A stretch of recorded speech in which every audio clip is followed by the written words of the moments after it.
Hello, everyone. Welcome to our session, High Tech and High Touch, Women-Centered Design for Mixed Digital Realities. We're incredibly excited to be here today and have had an amazing week of presentations. So very excited. I'm Ruddy Money-Kant, Director of Women's Entrepreneurship and Financial Inclusion. I've had 16 years of experience in the financial inclusion sector, designing products and services with financial service providers, leading human-centered design initiatives, and working with fintechs to design and optimize their products and services. I'm joined here with my wonderful and amazing colleagues from our main markets, where we are working with micro and small women-led businesses, who are all experts in their own right. We have Jack Borgas coming from Peru. If you can wave. I don't know if you can see him. Head of financial inclusion with over 30 years experience in microfinance and financial inclusion. We have Ha Nguyen, portfolio manager and gender specialist with CARE in Vietnam, with over 13 years of experience in development and a technical expert. And Noreen Chowdhury, project manager and financial inclusion at CARE Pakistan, with over 10 years of experience in development as a financial inclusion specialist. So just to kick us off, there are a few things that really stuck out to me this past week and excited me about the state of our sector. I heard many people talk about the progress we made to date, including Sophie Sartain from CGAP in her opening remarks, and many others referencing the Findex and the gender gap going from 9% to 6%. And it is truly impressive how financial inclusion has changed in the last 20 years with the growth of technology and mobile money and the new players in the market. And while we've seen a lot of progress, we think that the more you dig into one context or one region, you'll see gender gaps and more barriers that emerge. And so we still have work to do. What else really stuck out to me in terms of what Sophie said was her call to evolve our metrics of success to align with more meaningful development outcomes, those like climate resilience, financial resilience, business growth, women's economic empowerment, going beyond access and usage. It's a term we've heard all week, right? Let's go beyond access and usage. And what was even more exciting to me was hearing so many talk about the urgency to invest in women-led MSEs and the business case for doing so. I don't feel like I have to convince many of you that that's important, but there are people that still need to be convinced, including a lot of our FSPs. So we got to continue to make that business case. Seeing new and innovative fintech players, those with embedded services, those focused on women MSEs, and those that are talking about the incredible journeys that they're building through partnerships and meaningful customer-centric design has been also very exciting. I heard Lucinda Revel from Boost Capital in Cambodia saying that they are tailoring a loan application process, digitizing an experience that speaks the way that the customers speak. They ask how they earn their money daily, monthly, and annually, digitally, and they translate that into financial service provider speak. I heard Kwe from Boost Tech in Nigeria talk about how they have segmented their primarily female micro retailers into cohorts based on their needs, and heard him say, cohort D needs twice a week visits to get onboarded onto the platform and be a more successful digital user. These are really, really exciting things to me.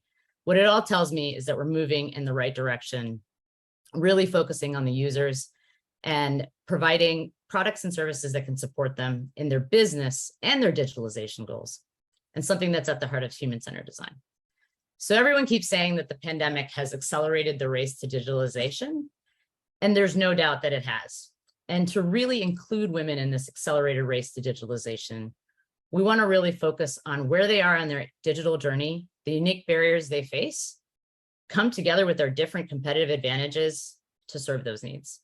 And it may sound a little slow, especially to policymakers who, where there might be a quicker way to reach scale. But we also think that slowing down and investing in solving the multitude of barriers that women face will ultimately accelerate the meaningful outcomes we're looking for. So I'm going to give you a quick 1-minute overview around CARE and our work, tell you a little bit about our markets that we're going to talk about today, and then I'll hand it over to our colleagues to deep dive into some of the many solutions we're trying and iterating. CARE has been around for 75 years, operating in 104 countries, always with a focus on women and girls. This is my favorite part of CARE, and it's because we know that investing in women is where we will get the most return. I want to highlight that we have a range of financial inclusion activities that are focused on building wealth for women. So we have savings groups. You've heard of our BSLA groups, I'm sure. We have women's entrepreneurship, where we're focused on growing women-led micro and small enterprises, and it's going to be the focus of today. We have social ventures, where we build social enterprises for women. We have impact investing, a $75 million fund for investment-ready women entrepreneurs, and advisory services, where we work with corporates to understand how to build in better practices and policies for women in their supply chains. So we have a wide range of services with one main goal, and that's getting money into women's pockets, and that's care in our range of services. So we're going to focus in on our women's entrepreneurship programming, and I just want to highlight that we're designing programs and products with 4 main outcomes that we're looking for: unlocking loan capital, improving financial resilience, growing businesses, and increasing women's economic empowerment. And that could be control, capability, confidence. So those are some of the outcomes we're looking at. And just to zoom in, we're going to actually showcase 3 of our main markets: Vietnam, Peru, and Pakistan. With funding from the MasterCard Center for Inclusive Growth, we've been able to kind of hone in on our previous experience with micro and small businesses and begin to cement a model that we believe in to grow women-led MSEs. Our target is micro and small businesses that are ready to grow. So that's 2 to 10 employees, typically. Looks bigger in some markets and smaller in other, well, mostly bigger in some markets. And they've been in business for 2 years. Core to our model is leveraging our strong history of partnerships with a variety of stakeholders. That includes the private sector, CSOs, other NGOs, governments, financial service providers, of course. And that's how we kind of get there. So our model has 4 pillars. It's essentially access to tailored finance, which is primarily credit, providing a range of critical support services that MSEs need and want to grow. We want to look at shifting social norms at the household level and through large-scale campaigns, including by engaging men. And of course, addressing the digital divide, which is a big part of what we're going to be talking about today. And we've had exciting results and reach to date. We've mobilized 100 million in USD through FSPs. We've impacted 116,000 MSEs, and we trained 8,000 plus. And we started in 2020 in the midst of the pandemic. So I'm really proud of some of these results, and we'll talk more about that later. So just a quick overview of our markets and partners. So we work with a range of partners, financial service providers, non-financial service providers, and there's some similarities in these markets, and there's some differences. Start with Peru. Peru was severely impacted by the pandemic. Businesses closed up. They had some of the highest death rates in the region. Women-led businesses were very vulnerable, and across the board that was true. They were in vulnerable sectors like food and service, and they had to go fully digital to get anything out into the world and help keep businesses resilient. And Jack will talk more about how that worked. In Vietnam, we see mixed digital capability and financial inclusion. So you've got urban versus rural, and those differences are quite stark. But you also have higher rates of entrepreneurial activity for women than men, and that's really promising in that market. In Pakistan, we have some of the lowest digital capability and financial inclusion metrics. It's mostly informal and one of the biggest gender gaps, as many of you know if you've ever worked in Pakistan. Just to give you a sense of loan sizes, in Peru, we're talking around $700 up to $1,800. Vietnam, we're on the lower end of $3,300, and higher income MSEs loans are up to 20,000 USDs, and that is MSE. In Pakistan, it's somewhere between 700 to 1,100 USD. And so just want to give you kind of a range. And we all know that MSEs in these different markets are defined slightly differently, and they get different loan sizes, and it can look different in each of these markets. So that's been really interesting for us to have 3 different markets to look at and to compare. So let's go ahead and start by meeting some of our entrepreneurs.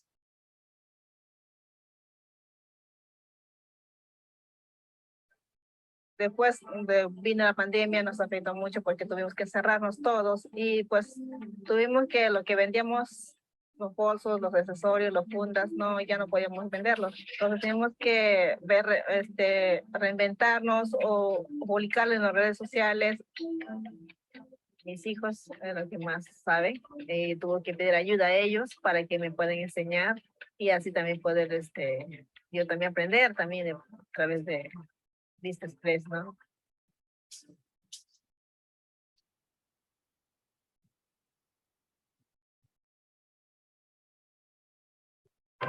तो digitalisation की जब session आए तो मुझे पता चला कि आजकल का जो दौर है वो सोशल मीडिया का दौर है इस ट्रेनिंग के बाद जो है मैंने डेली बेसिस पे अपनी जो ऐड है वो पोस्ट करना शुरू कर दिए।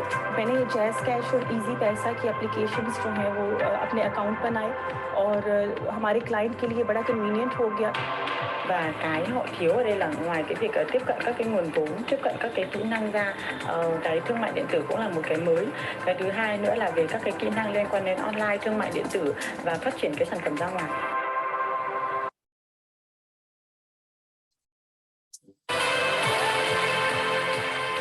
De este proyecto nos ayuda mucho a promocionar en las redes sociales y también cómo poder atender a los clientes, cómo poder también negociar por medio de redes sociales y también como medio de pagos, ¿no? Mucho nos ha ayudado bastante esta capacitación. Tham vọng của tôi là đem sản phẩm đặc sản thịt chua này đến với tất cả mọi người Việt Nam trên toàn thế giới. या फिर लोग मुझे मेरे कारोबार के नाम से पहचानते हैं, तो that is a big achievement for me.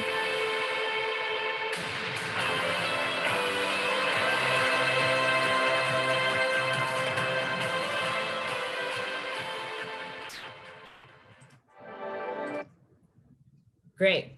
So you can see how Mary, Hina, and Hien, what they're dealing with, the challenges they've been facing, and how they're starting to overcome it and how we're helping them start to overcome it. And so I'll hand it over to Jack Borgas now from Peru. And while we have a million different things going on in Peru, including large scale outreach campaigns to address things like sharing responsibilities in the household, he's going to take us on a journey on how they brought high tech and high touch together for women MSEs to be able to access loans and non-financial services. Jack, over to you. Thank you, Rati. Good morning, everyone. First, okay, I want to show, present Elizabeth Vargas. She is working in this small enterprise for making comfortable footwear. She is working in this business for the last 4 years, and also the enterprise of her has 20 employees. She's 51 years old. Is married. The business is in the south of Peru, in Arequipa. It's very urban. She used the smartphone. She has an Android smartphone. And the most uses of the smartphone is for the social media, sometimes e-commerce and mobile money. And they have a special credit for $300. The capabilities, digital is very basic, and also the digital financial service is also using the mobile money. Is two main enterprises in Peru using mobile money is Yape and Plin. They both are from the biggest banks in Peru. But this Elizabeth has two main goals. The first is about to take more access to financial, because she wants to have more access to the technology, and also she wants to grow the business in the through the online markets. The needs she has is about the more credits and more working capital. Also, she wants to know more about the financial education and business training. The management is very low. She only studying in the school. And also, they need to support and sharing responsibilities at home, because she's working too hard. The timing to her is she's starting at 8 in the morning and the end and finish the day at 10 p.m. She's working too hard. And then back to home and working the home activities there. What barriers is principal barriers they wish to remove is the limited time, as you say. She's don't have time for training. Also, the limited digital capability they don't have because they have experience in this. Next.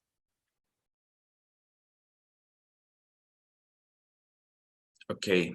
When we are starting to working at this, we are mapping what is the main components we need to overcome in digital barriers. We need to know what's happening with the devices, the connection, the digital skills and support, what's happening about the safe online environment, and what is the barriers unique to women SMEs. First, we need to develop about the connection, because they using the smartphone, but they don't have any time the internet access, because in my country the internet access is not equal in every part of the world of the country. And also the devices, 95% they using the smartphones, but this is very limited spaces, it's not working well. And also the digital skills and ongoing support is they need to supporting very hard about the loan officers. We talk more about this, but it's very important this. And also the mentors. No, we talk about the digital, but also the human is very important, because the mentors, we create the mentors for support the down loans and travel about the training or the support to the all day 24/7 support. Also, we created the WhatsApp groups, 350 WhatsApp groups, is more than 4,000 SMEs in this. Basic support communities, no? They supported together the community, they share the experience in this group, they share the advance or the knowledge they have. Also, safe online, this is very important, because now we have a lot of offer for the different institutions, enterprises, but the safe data is very important to them, because they don't have a trust with the all enterprise institutions. And what is the barrier unique for the women? The most important for us is the limited time they have for training. It's no more than 10 minutes. We are monitoring how they have time for training. Is starting to training between 10 p.m. to 2 a.m. It's very late. But why? Because they need to share. Sometimes they need to share the smartphone with the other members in the family, more the kids, because the kids need for the homeworks, digital homeworks also for the schools. Next, please.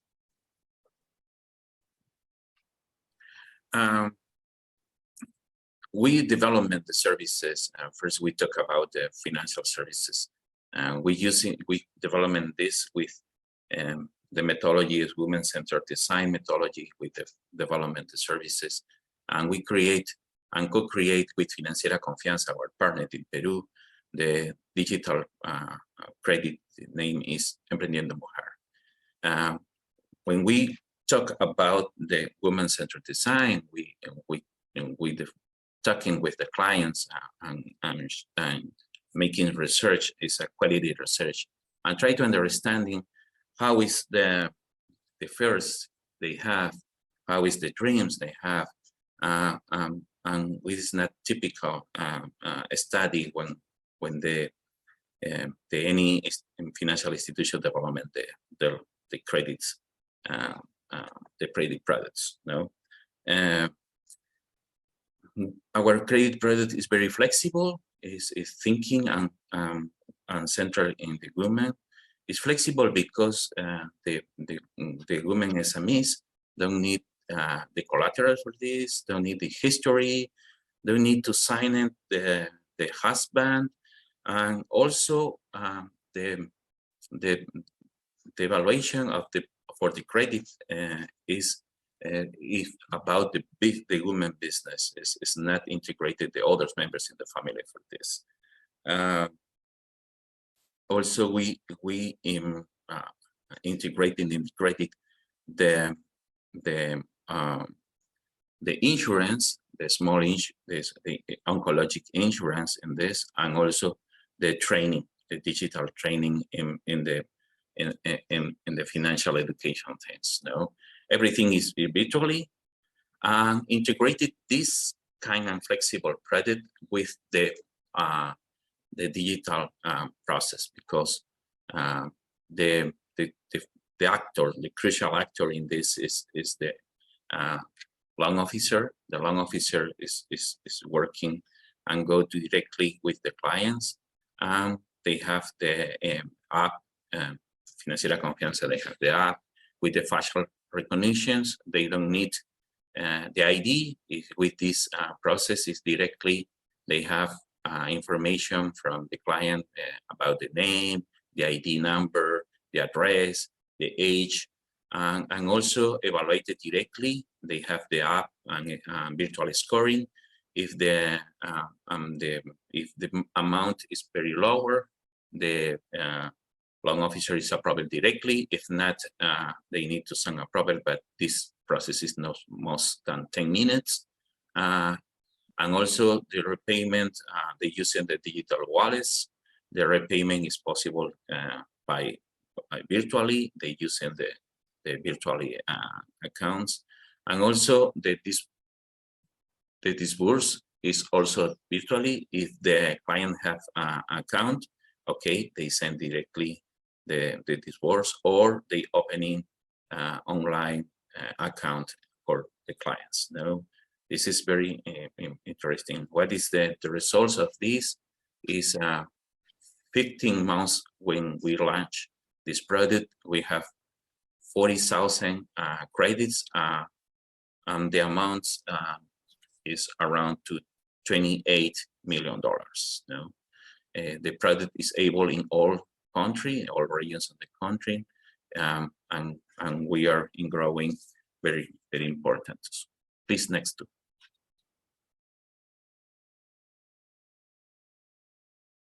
Okay, about our wrap-up services, we are create to support the training with the different levels and capability and business size. So first, through our partner Fundación Capital, we are adapting the List Express from Peru, adapting for using in the smartphones, and it's very basic digital capability and a small business. No, everything is about the financial education, focus on saving.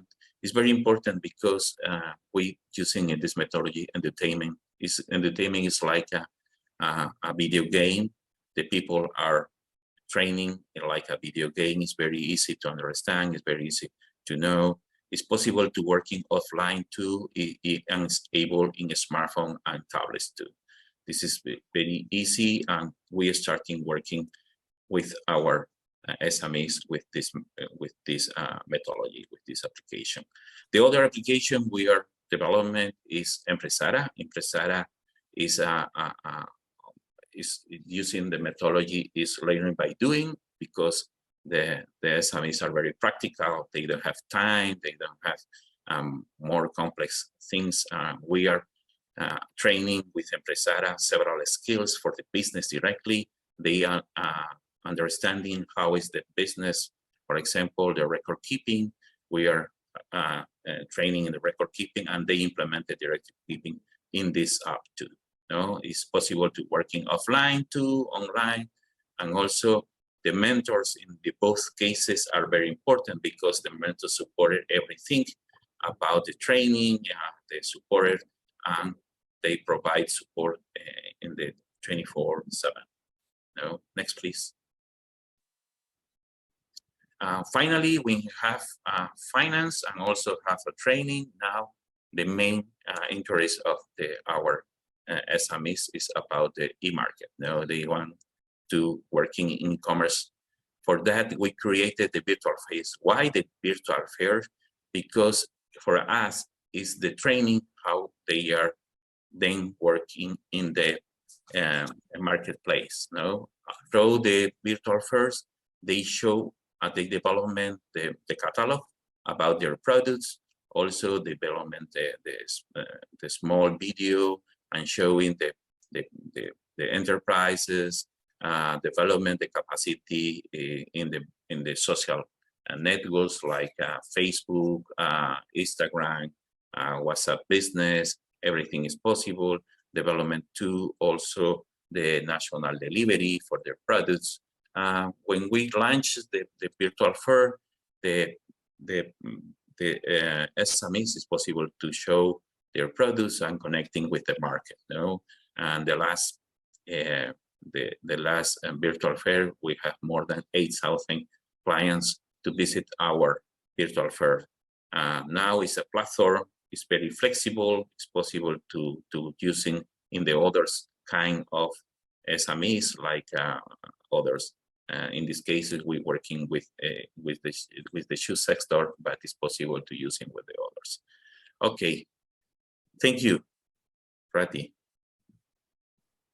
Great. Thank you, Jack. Thank you for talking a little bit about the digitalization journey with Financiera Confianza and our tailored product Emprendiendo Mujer, as well as how we've looked at varying capabilities and tried to match different apps, one that already exists and one that we're designing for the varying levels of these MSEs and their varying digital capabilities.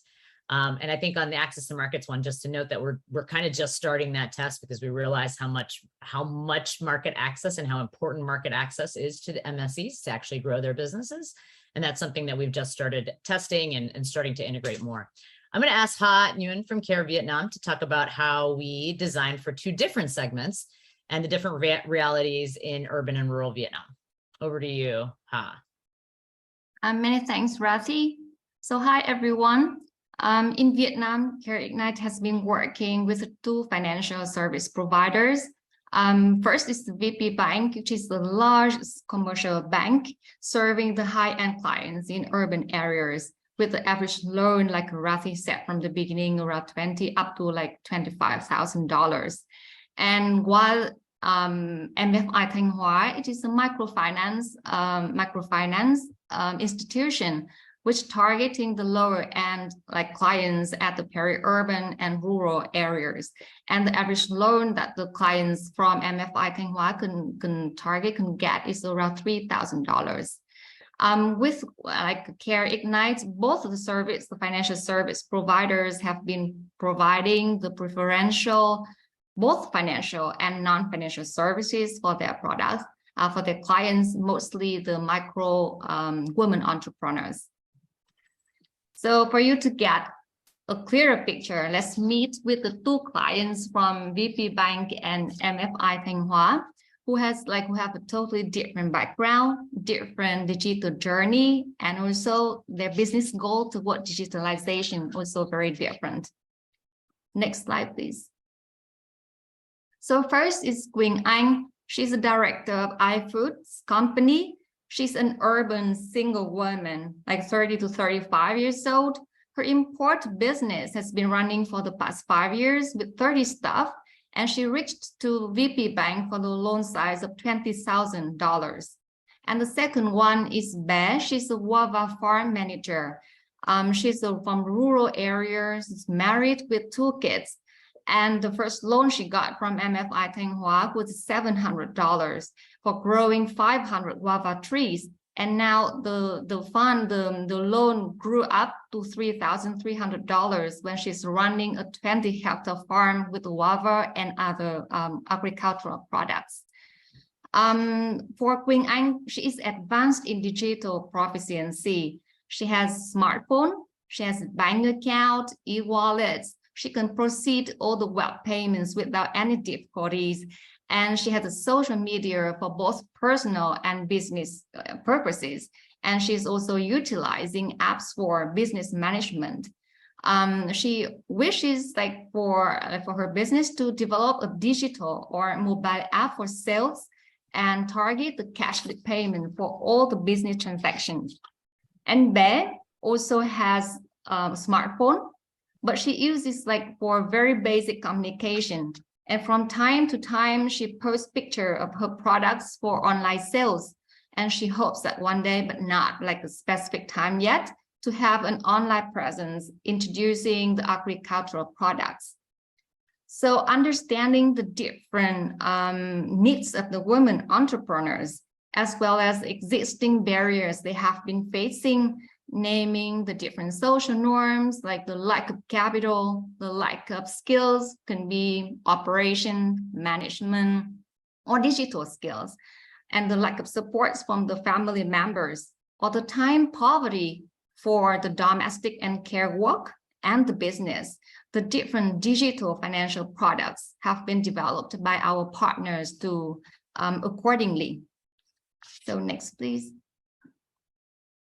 So for the women entrepreneurs like Quỳnh Anh, who is advanced in the digital skill and willing to spend time for upgrading their skills in just such field, CARE worked with VP Bank and their partners to design and promote like a health assessment tool, which is like a diagnostic tool for to test also how healthy the business is. So the clients can just get online, sign up online, answer a list of questions. It can take around 10 to 15 minutes. And the results can show you, how healthy the business is, and the recommendations to appropriate financial and non-financial services or products. For example, the online trainings, the networking events infos, or the loans they are entitled to receive, and so on. And they also provide an easy path to get loans through the online applications for the new and existing clients. Next, please. And for business women like they, CARE Vietnam has worked with the local fintech company to digitalize the MFI, the loan processes, to create efficiencies. And at the customers end, we like develop and will also adapt it, like the existing loan management app, which is called Tizo, which is like provide access to balances, repayment schedules, and automatic loan reminders. But at the end, of the day, whether like we can introduce the app, also instructed our clients like to use it. But the clients like that who don't trust the digital platforms and who struggle to find time for their families and business, still prefer the face-to-face interactions with the loan officers. And the loan officers need to onboard with the clients and help the clients troubleshoot and use the app and be available for any questions that the clients may have. So we still need time to convince the women there is a value in digital, and that is done through the loan officers and the supporting groups. But at the same time, we respond to the certain needs of the women entrepreneurs by creating the human connections and bringing the supports from both the peers and the experts. Next, please. So you can see on the screen, like that additional supports can be the hybrid in-person and the digital training, or the intensive coaching for the selected outstanding business plan, or it can also be the stress management and art therapy sessions, because we listen to the women entrepreneurs and we understand that they struggle, and often they feel very lonely when they cannot share the struggles in the business journey with anyone else. So we also organize different stress management and art therapy to support them. So I think I can just end my part for now. And over to you, Rati. Thanks, Hat. I really appreciate that look at An and Bay and how they're different and similar. And I think I thought one of the most exciting things that was coming out of Vietnam was surfacing ultimately how stressed out women MSEs really are, and that work-life balance, and how important it is to address that. And I think, you know, if we can find spaces like support networks and learning circles and art therapy, things that seem to be more soft, but can really help with managing emotion in the day-to-day emotion, it can be powerful. So I'm going to hand it over now to Noreen from Pakistan, and she's going to talk a little bit about how we're bringing high tech and high touch together in Pakistan as well. Over to you, Noreen. Thank you, Rati. Okay, so as most of you must be aware that it is a challenging landscape in Pakistan with respect to financial inclusion for women and digital inclusion. Only 11% women have an access to a formal bank account, even though they represent 50% of the population. So there is a long way to go there. So you know, however, that said, there's a high tele-density of 88%, where there is a high usage of Facebook, which is around 92%, and 81% of WhatsApp. I do believe TikTok also figures somewhere there. Before embarking on the project, we also did a market assessment, which indicated that there is a high demand for digital, especially when COVID had also hit. but it was just that people needed those skills and that hand holding to understand how it's done. They were aware that these platforms exist, but they were not aware of how to use them. A good advantage is that our MSEs have a higher rate of phone ownership as compared to the others. And also in the areas that we were operating, the women are more likely to own a smartphone, which is not the case for in the country overall. And then on top of that, we've got social norms which inhibit, there's mobility issues, there's acceptance of women, there is household responsibilities. So there comes in the need for more gender intentional programming in the context. Next, Rati. So I'm going to give you a snapshot of Jabeen, who is a fairly younger striver or entrepreneur as compared to our other entrepreneurs. So she's actually not very, she's young, she's single, she's around 23 years old. She represents the entrepreneurs that are in the urban areas, use smartphones, basically for personal use. That's WhatsApp, Facebook, YouTube. And she is, so with her, it was that she's making ready-to-wear clothes. She started her business with some seed money from her mother. And then she started 3 years ago, has 5 employees. She's younger, so also more tech savvy as compared to the other entrepreneurs. So her digital capabilities are slightly better than the rest of our entrepreneurs. And in this case, like she, when we was working with her, so she said she was aware that there are these apps, and she, because she was in a non-essential business, she faced a huge loss during the COVID lockdowns. So when she came to know about these trainings and when they built on her digital capabilities, it really helped her. She said she knew about the apps, she knew about the mobile wallets, Jazz Cash, Easy Pesa, but she just didn't know how to use them. And she also started using courier services to send orders, take the orders digitally. So this is a snapshot of one of our entrepreneurs. Next. Okay, so in terms of the when getting into the digital capabilities and the understanding, we adopted a very hybrid approach to digital upskilling. We started off with face-to-face sessions on business management, on entrepreneurial excellence, financial literacy and planning, and digitization. And then at the same time, they were also told about their capacity was built on digital apps which they could use, which is mobile wallets, Jazz Cash, Easy Pesa. There's record-keeping apps available in Pakistan now. These businesses are generally very informal and need a lot of capacity building on how to record keep. So there was Hisab Kitab, there's DG Khata, which are free apps available, but they just sort of need to know how to use them. And then simultaneously, they were also onboarded to a digital platform. So for every component that they would do a face-to-face session, they would have an online component to it as well, where they have different activities, different videos. And there was a YouTube channel where there were informative videos uploaded, where different experts shared information. The Women Chamber shared how they could sign up, what benefits they could get. Accomplished women entrepreneurs shared, so we could track what people are watching, what people are interested in. And then there was a 24/7 helpline, which helped them sort of put in their problems. There were username access, IT issues, access issues, so which was solved on that, and WhatsApp groups. Next.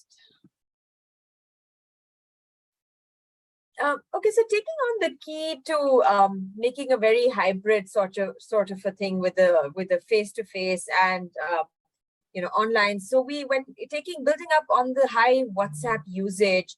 We set up WhatsApp groups. They're 11 district-wise groups. They're 15 sector-by-sector groups. We mean textile. There's jewelry. There's grocery. There's handicraft. So basically, what the kind of work they're doing according to that. And there are around 2,150 people engaged, 80% of which are women, and they interact on these groups. So There's a lot of, exchange of information, tips and tricks. It's more of a, like a support network where they're trying to help each other. There's also cross-selling. So on the district-wise wide groups, you get to know what's happening for example, if it's Lahore, what's happening there? Is there an exhibition coming up? Is there a session coming up? And then similarly, they sell to each other. And when it's a specific sector-wide group, they share information related to that, tips and tricks on how to do it. The ones that are less literate love to do the voice messages. So, they're saying, okay, this is the new collection coming in. You can, I'm going to send pictures and you can pay me via Easy Pesa. So things like that. And our partner Miraman, who's the partner who's helping us with it, is also supporting us with these WhatsApp groups. So we've got really good feedback on this. Next. So while we're engaging them and building their digital capacities, we're also working on access to finance. With UBank, based on the market assessment and the social cultural norms, we worked with them to ease the guarantor requirements. That is, for a single woman needed to present a male family member's guarantee to get a loan. However, this was changed across the board, and now anyone can guarantee for a single woman or a man or a married man or woman. So it's across the board, it's the same now. And similarly, gold-backed loan was introduced to empower women, to make them feel more, empowered to get a loan without making a noise about it, and with their own gold, which is generally deemed as the woman's asset in the country. And similarly, we're working with Mobiling Microfinance Bank, and there is a lower interest rate product for women.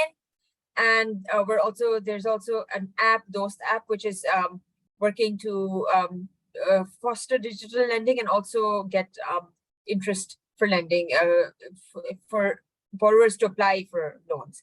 And then we've got a non-profit partner, Agahi, which is also connecting entrepreneurs to lower interest rate loans offered by MFIs, microfinance institutions. And we're also exploring possibilities of digitizing that process there.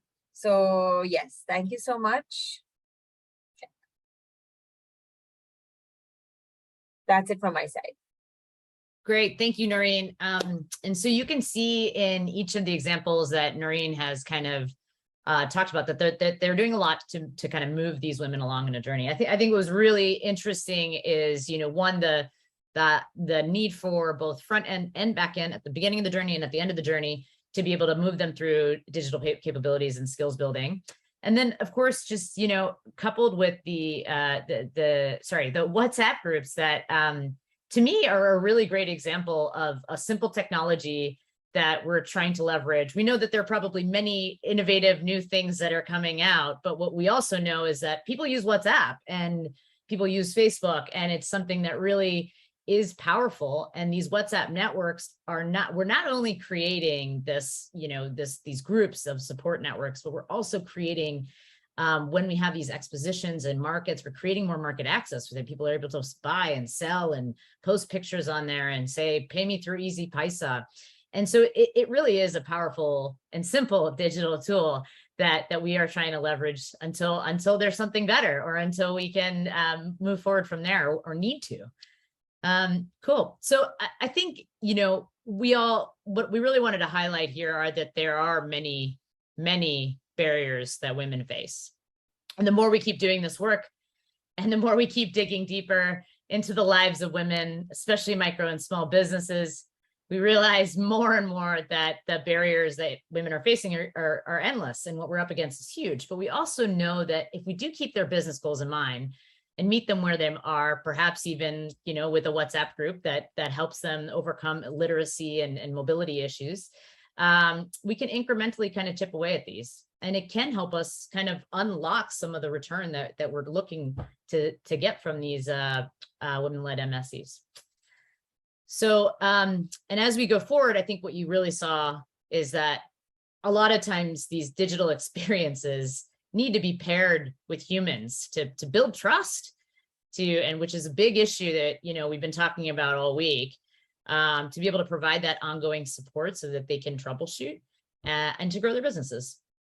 So I want to just quickly go over some of the results we're starting to see from tailoring these journeys. And I'll start with a little bit from our digital results. And we're just getting some results from a lean impact survey that we're running, thanks to 60 decibels, to understand what's been happening. So we've surveyed about 900 MSEs across the 3 countries. And what we do know, and in this gray box to the left, is that we're onboarding women onto some of the basic platforms. But what that means to us is that we're leveraging some of their existing personal behaviors like WhatsApp to upskill them in online sales and to maybe move them to even a more complicated thing like WhatsApp Business, which we see there's. Okay, I think this is Rati is the connected. Maybe we can starting with the Q&As, please. So we received two questions about the results we have in the project. The main results, I think, is about how we create the process from our clients possible to achieve making more easy to access the credit or more easy to access the training, and they implemented everything in digital things in their business. And in the 3 countries, we are supported with the same vision. We want to integrate it and try to remove what barriers of women SMEs they have in each country, how they need to improve their business. You know? This is, I think, is the better for us is how we create the possibilities for her. You know? How we listening their problems, how we adapting the technology for their needs, how is possible in each country, and how is working with them. We're using the women-centered design, but in each process, how is possible to work with the other institutions. We have partners like the financial partner, but also we're working with other institutions and we co-create the services for them. Now I think it's the Ignite program try to show how it's possible to working and create the scale. I think this is a process, not at all are definitely, but we are starting with this approach, and it's possible to working in the future with most results. Now I think we want to starting a little bit to 2 years ago this project. I think it's Rati, you back. Apologies, all my computer crashed. Can you hear me now? Great. So what's been happening since I left? Oh, great. We've moved into question and answer. I think at the end, all I was going to say was that we had a few takeaways. I'm trying to get my computer loaded, but in the meantime, let's do some question and answers. It sounds like you guys have already moved into that. So, okay, thank you. Yes, asking about how is the conditions the woman SMEs need for the credit in the Peruvian case. Yes, it's a very low conditions because we working with the SMEs have more than 6 months the business start, and also why? Because our product not have collateral, don't need to approve it by husband, and the evaluation is focusing in the cash flow, how is the business and behavior, and this is the main conditions. Is we need to some data for evaluation this and for calculate how much is the amount will be approved. You know, this is the methodology. Okay. Great. Okay, well, just so we had a question around how to help women overcome concerns over their privacy and security. in using digital financial services. I'm wondering if any of the panelists would like to comment on that. In our cases, we working and we training. We invite the main enterprises are working like, for example, in Peru is Yape and Plin, and we working with these enterprises to training the people how they can use that wallets, and the electronic money, because this is the main, and it's directly the questions between our participants to that enterprises. They asking about the security, about everything they can use, how is the money in my account, what's happening with my data, or when they approve it, they use the data, what is possible, the enterprises using the data for the other services or anything. I think it's, for me, the most I'm sure is directly relationship with this kind of enterprises.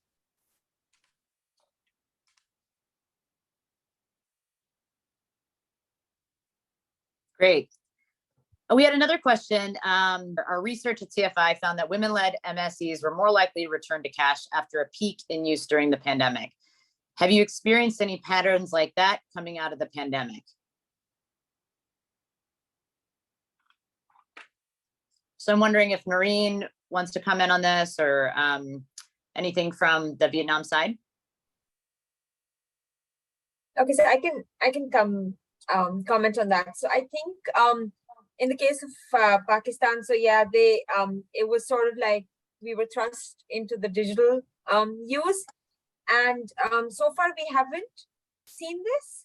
So far, it seems like it's a hybrid, and it's also, however, one thing, there is a debt averse because of the economic situation right now.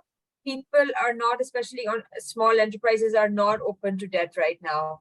So they would rather go for, managing it within the means. So it hasn't really hit in terms of, they haven't gone completely back to cash, but it's still going a little hybrid, yeah. A more cautious approach, a risk-averse approach.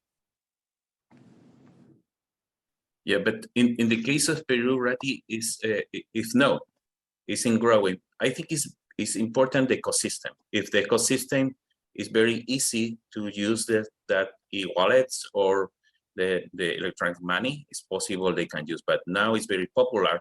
Everything is using, and it's in growing. Now, before the pandemic, we have the user, this kind of wallets is around to 200 something, but now it's using more than 10 million people. If you using, every people using this, it's possible they don't back to. Yeah, I think that's a really good point, Jack. I mean, we saw that, in Yape, in Peru, when we first started designing for the market, we looked at, Yape, we looked at a few of the other players, and they hadn't yet really taken off. And by now we're looking at them being, 12 million users and starting to do more upskilling around Yape specifically, because that's where there is demand. So it does go to show kind of how the ecosystem can push us into doing various things and sort of upskilling in various specific mobile money wallets. So yeah, I want to answer a question that Catherine Van Wyck asked, which is the model replicable and scalable? And I think that's where we're going to end. And I'm sorry I don't have my presentation, and that's okay.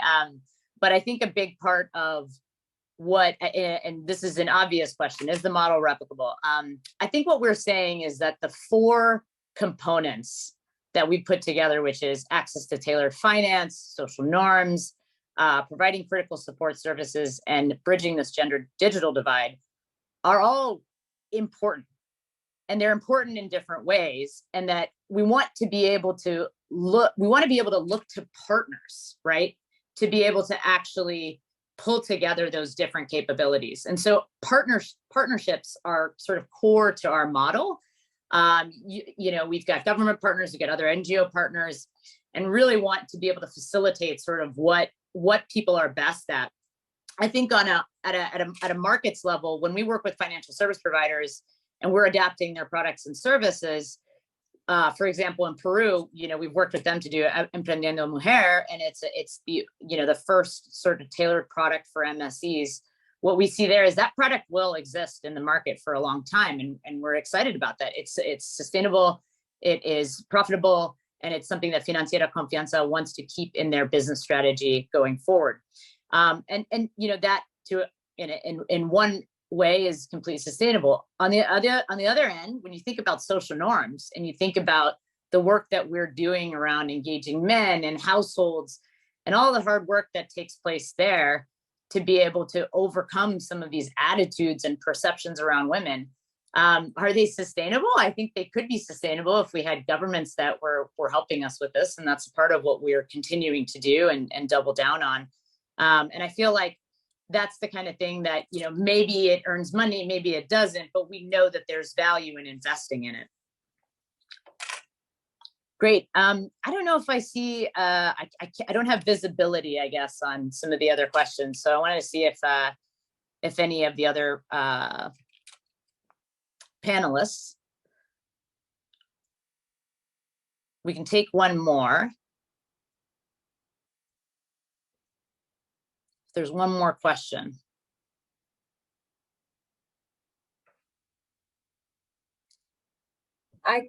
There's a question on Pakistan. So yes, it's with the limited mandate accounts. I believe they're talking about level 0 and the constraints, and so how agents sort of so that is even when CCAP did term Pakistan as a laboratory for innovation a few years ago. It's a huge issue that mobile wallet accounts are being used for OTC transactions. They're not leading to savings. So I think agent limits and transaction limits on different levels, that's more of a policy issue right now. Yeah. Great. Thank you, Nora. Okay. I think just because we're probably at time, I'm going to go ahead and, just kind of emphasize a few of the early results that we've had. We've been able to sort of mobilize 100 million in USD loans through our financial service provider partners. We're seeing increase in sales among 82% of the population in our lean impact data, and still that's early. And we've got more results coming that will come through some of our lean impact data. And I think maybe just a couple of things that I want to end on. So I actually had top 5 takeaways on my slides, and I'll just go ahead and voice them over, which for me is that support networks have been incredibly powerful for women. They really help them troubleshoot, and that can be in person or digital. So again, having both of those options are really, really important. We believe that ongoing support is kind of an X factor, right? A thing that makes things really important. And I think the access to markets piece is something that's really emerged, that people need access to markets, and that it's important that we try to figure out that problem.